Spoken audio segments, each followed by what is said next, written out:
Ma'am ये भी हो सकता है कि जैसे बहुत सारी लड़कियां, बेटियां जो है गायब हो रही मध्य प्रदेश से, तो कहीं इसके पीछे ये राज तो नहीं है जो डॉक्टर मोहन यादव जी कर रहे हैं? बहुत लड़कियां, बेटियां जो हैं बहुत हजारों की संख्या में। क्या आपको क्या लगता है कि इस नियम से वो गायब होने वाली बेटियां का क्या गायब होना बंद हो जाएंगी?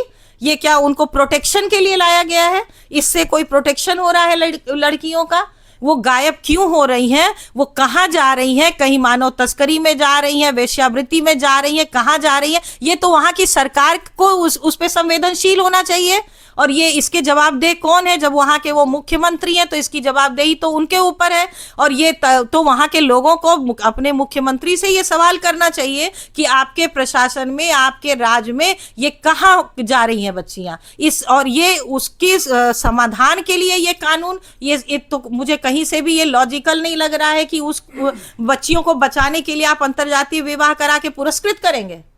ये तो उनको पुरस्कार दिया जा रहा है ना कि आप अंतर्जातीय विवाह करिए तो हम आपको पुरस्कार स्वरूप 2 लाख की राशि देंगे।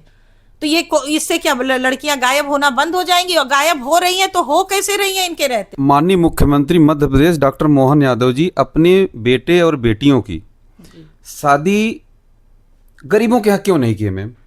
बिल्कुल, मैं तो कह रही हूँ कि उनको खुद एक आदर्श सेट करना चाहिए था। समाज में जब एक आदर्श सेट होता है तो लोग उसका अनुकरण स्वयं करते हैं। आप तो जनप्रतिनिधि थे, आपको पहले ये एक आदर्श प्रस्तुत करना चाहिए था ताकि आपको देख के लोग आपका अनुसरण करते। ये कानून बनाने से थोड़ी होगा। आप तो अपना करो अपनी जात में विवाह और दूसरे को बताओ कि आप ये कर लो, मैं आपको इतना दूंगा। तो ये तो चीजें मुझे ग्राह्य नहीं है। जय हिंद, आप देख रहे हैं प्रचंड भारत न्यूज। मध्य प्रदेश के मुख्यमंत्री डॉक्टर मोहन यादव जी ने एक नियम और कानून लाया है कि अब अंतरजातीय विवाह के लिए लोगों को पैसे दिए जाएंगे।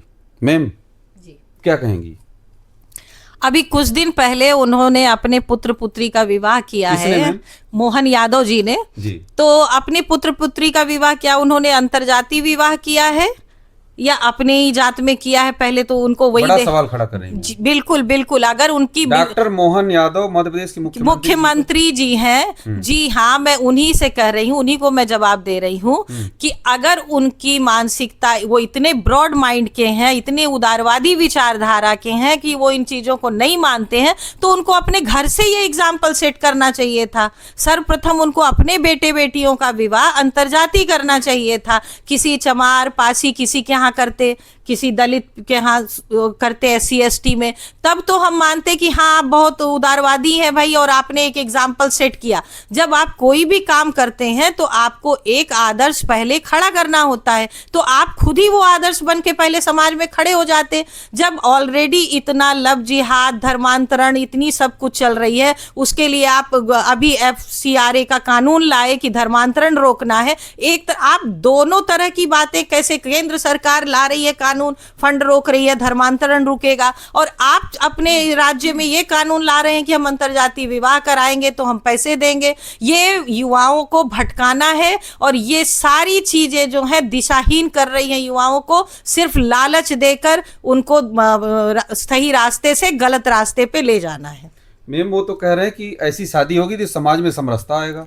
तो ये समरसता तो फिर अम्बेडकर जी के समय से ही हो जानी चाहिए थी। अब आज इतने 78 सालों के बाद समरसता लाने का दिमाग में कैसे आया? क्या उस समय जब अम्बेडकर जी ने ब्राह्मण कन्या से शादी किया तो क्या समरसता नहीं थी उस समय?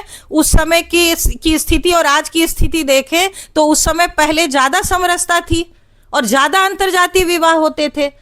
तब फिर आज ये स्थिति क्यों आई कि आज इनको एक नियम कानून लाना पड़ रहा है? तो ये कोई समरसता इससे नहीं आती है कि आप समरसता कर रहे हैं। आज झोपड़ी में बैठ के आप दिखा के फोटो खिंचा के भोजन करेंगे किसी दलित के साथ तो आप समाज में समरसता आएगी। समरसता विचारों से आती है। पहले आप इस तरह की शिक्षा दीजिए, ज्ञान के मंदिर से वो आप भेदभाव हटाइए। ये SC ST और OBC को आरक्षण देके जो आप एडमिशन दिलाते हैं, नौकरी देते हैं, वहाँ जो बच्चे साथ में पढ़ रहे हैं जिनके दिमाग में कुछ भी नहीं होता, वो दोस्त की तरह रहते हैं, उनके दिमाग में जो आप जाति का जहर भर रहे हैं, पहले वहां से समरसता लाने का प्रयास कीजिए। हम भी विद्यालय में पढ़ते थे, एक दूसरे का टिफिन शेयर करते थे, हमारे दिमाग में तब कहीं भी जाति की बात नहीं होती थी। ये जाति की बात आज हो रही है और आज हमको लोगों के दिमाग में डालना पड़ रहा है कि हम तो भेदभाव खत्म कर रहे हैं। तब तो भेदभाव था ही नहीं। भेदभाव पैदा किसने किया? ये भेदभाव खत्म नहीं कर रहे, भेदभाव पैदा कर रहे हैं। जिसके दिमाग में जो चीज नहीं है, आप उसकी बीज उसको रोपित कर रहे हैं और वो अब धीरे धीरे जो है वो बढ़ रहा है, उसमें फल फूल आ रहे हैं और अब ये चीजें जो है एकदम चरम पे हो गई हैं। मैम, इसके पीछे मंशा क्या हो सकती है? अंग्रेजों के समय में डिवाइड एंड रूल की पॉलिसी थी और अंग्रेजी मानसिकता, भले अंग्रेज यहाँ चले गए, अपनी मानसिकता यहीं छोड़ गए और आज सरकारें वही कर रही हैं, डिवाइड एंड रूल। पहले अंग्रेज करके उन्होंने इतने दिन शासन किया, अब सरकारें जो हैं वो आपस में जाति जाति में बांट के और लोगों को विभाजित करके अपनी सत्ता, अपनी कुर्सी सिर्फ बचाना चाहती है। पॉलिसी सेम है, पहले अंग्रेज राज किए गोरे, अब काले उसी चीज को अपनाकर और वो राज करना चाहते हैं।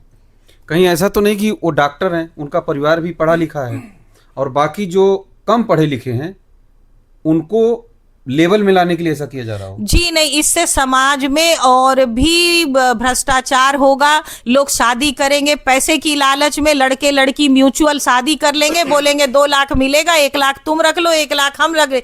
ये एक तरफ तो राष्ट्रीय स्वयंसेवक के मोहन भागवत जी का जो पंचप्रण है उसमें कुटुंब प्रबोधन आता है। मैं आपको बता दूं, वो कुटुंब प्रबोधन का जो कार्यक्रम इनका चलता है उसके जस्ट विपरीत है।